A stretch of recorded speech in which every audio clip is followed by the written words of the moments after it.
Selon les estimations du pôle de compétitivité BioOne, quelques 2,400 postes seront à pourvoir dans les 3 ans dans le secteur biopharma wallon.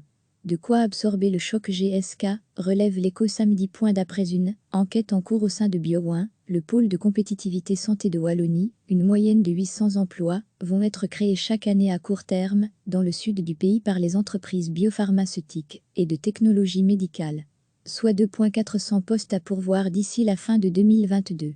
Le résultat de ces investigations ne sera publié que dans quelques semaines, mais les grandes lignes sont connues, explique Sylvie Ponchot, la directrice du pôle. La fourchette va de 600 à 1,100 postes à pourvoir par an selon la méthodologie retenue, le chiffre de 800 étant considéré comme une moyenne conservatrice, précise Sylvie Ponchot. Selon elle, de nombreux PR au point d'interrogation renversé LS seront demandés, avec le développement tous azimuts du secteur, mais aussi en raison de sa maturité croissante. Si les biochimistes et pharmaciens d'industrie resteront très recherchés, le spectre va s'élargir aux ingénieurs ou aux techniciens, avec le développement des sociétés de technologie médicale.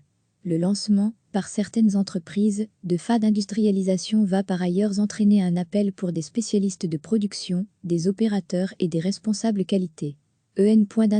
Renversé. La digitalisation du secteur réclamera la présence de biostatisticiens ou de spécialistes des data et de la R&D numérique, conclut Sylvie Ponchot, d'après qui la question de la crise des talents dans le secteur biopharma risque de se poser dans les prochaines années.